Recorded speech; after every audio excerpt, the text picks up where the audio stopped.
I've been asked a few times now about making a video on how to flare jeans, so here it is.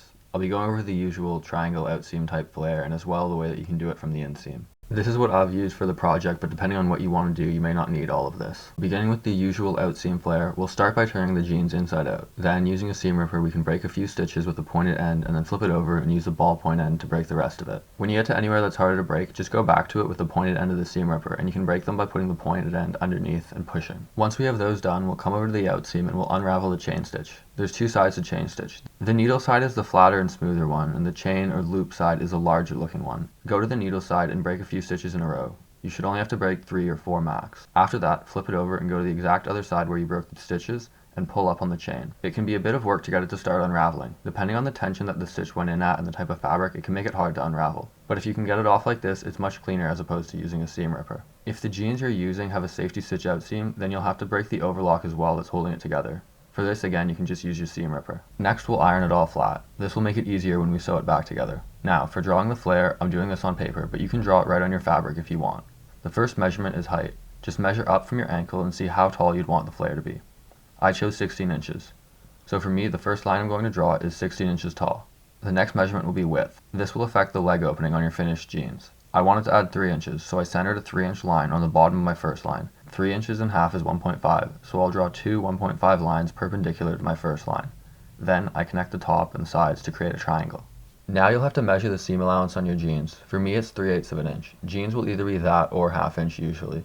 Just measure the distance from where the stitch you took out was to the edge of the fabric. Now I'm adding 3/8 of an inch on both sides of the triangle, and I'm also marking 3/8 from the top. Because I'm leaving these as a raw hem, I don't need to add anything to the bottom edge. Now we can cut that out and use it as our pattern for cutting our flare. For the flare piece, I'm going to be using the back of the fabric because I think it looks better. So here I'm just cutting out both pieces, and I also should mention that if you want to finish the edges on these pieces, it's best to do that now. You can use the zigzag stitch on your machine and go over the two longest sides of the triangle. For the next few seams, I'll be using this thread here. Because these are structural, you'll want to use something that's a bit heavier. Before we start sewing anything, you should know what allowance you're sewing to.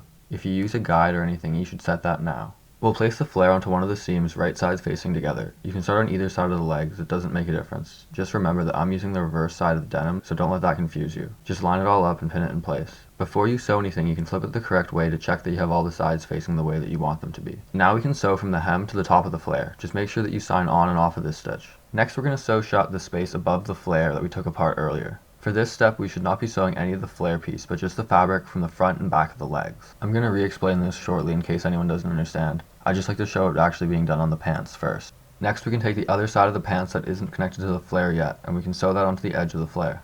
Just pin the top, the bottom, and line up all the distance in between. It's more or less the same stitch as the first one, just make sure to sign on and off. You can trim the seam allowance towards the top if it helps you iron it. You can iron both the seams at the same time, or you can iron the first seam before you sew the second seam. It doesn't really matter. I'm using a tailor's ham here to iron it, but you're able to do it without one as well. And that there is the jeans with the first flare done. Like most things in sewing, it may take you 2 tries to get it to look the way you want it to, even if you are following a tutorial. And here's what they look like on body. You can probably find stuff in better colors to use. I just used stuff I had around. And as well, you can pick any dimensions that you'd like for the flares. I'm going to quickly re-explain this first half just in case anyone's totally new to it or needs more clarification.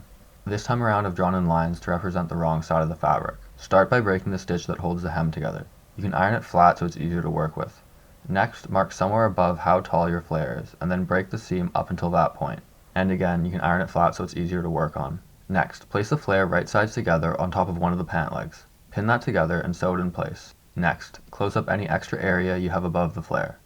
You can press the seam open now if it helps you, but you can also do it afterwards as long as all your stitches end in the correct place. Next, line up the other side of the flare to the other side of the pant leg, pin, and sew. You want to stop this stitch right before it hits the other one. Do not go past it. And last, you can press it open again and iron everything from the top side. Now we're on to the inseam flare. This is a bit harder compared to the first one. If you're just trying to flare jeans for the shape, you really don't need to do this. The outseam flare alone should be enough. However, a few of you did specifically ask how to do this part, so here it is. Again, we're going to start with the jeans inside out, breaking the needle side first and then unraveling the chain stitch. If the pants you're working on have a different type of seam here, you can still do this, it's just the way that you take it apart is going to be different. Like if you have something that's top stitch, you'll have to pull that out first, etc. Now with that seam disassembled, we're going to iron it all flat again. First, measure up the leg, kind of the same as last time, just to find out how tall you want the first section of the flare to be. Now we'll take the entire seam's measurement. I suggest measuring a few times just to make sure you have it correct. Write down those two measurements because you're going to need them later on. First we'll draw another flare for the inside of the ankle.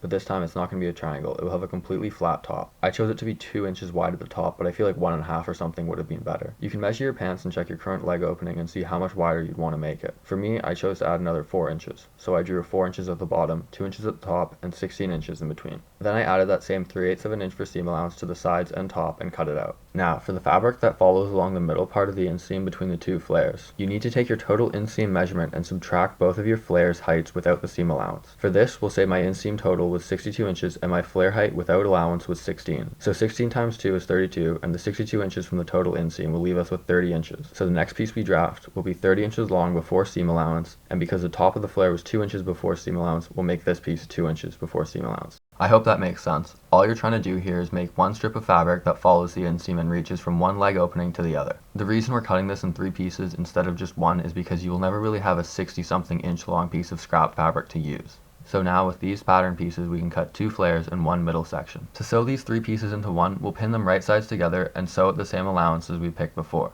Then we can press it all open. Next we'll fold the flare piece in half so we can find the middle and put a pin there. Where this pin is will line up with the crotch seam of the pants. Once you know where the 2 midpoints are, you can pin them together. I should also mention that you can sew the flare to the front or the back of the pants first, it does not matter. The next area to pin is the hem. This is easy to line up, just the bottom of the pants and the bottom of the flare piece. Pin at this edge and do the same at the other leg. Once you have these 3 pins, the crotch and each hem, you can break up the space in between them. Just hold the pants by the crotch in one hand and the hem in the other, and the rest of the fabric in between it will line up. You can put a pin in the middle of the fabric here and just keep on breaking up the space like that. Once you feel like you have enough to sew, you can sew it. This will be one stitch from one hem all the way to the other, and again, if you want to finish the edge, you can use a zigzag stitch here. Once you're done that seam, you can move on to the top stitching. Just make sure to iron it first. It's best for this seam to iron the allowance onto the main section of the jeans and not to push it onto the flare. Now I'm switching to this thread just because of the color. The next stitch will be visible, and it's just as simple as stitching through the seam allowance to hold it in place. Pinning this seam is the exact same as the last one. Use the same trick with the pins and splitting up the space, and just sew it like you did last time as well. When it comes to ironing the seam, it helps if you can use a tailor's ham. You don't truly need to top stitch this next seam, but if you want to, I'm going to explain it once here before I actually sew it. Because the pants are sewn shut, you don't have any clearance to top stitch it like normal. With your jeans inside out, you'll have to go up the inseam like this while moving the rest of your pants around your machine. We'll do this on both legs and we'll go up as far as the machine will let us. Eventually there won't be any more space to move up any further. Then we'll go to the main opening of the jeans at the waist. We'll find the inseam from the inside here, and we'll go from where we had ended our top stitch in the previous step,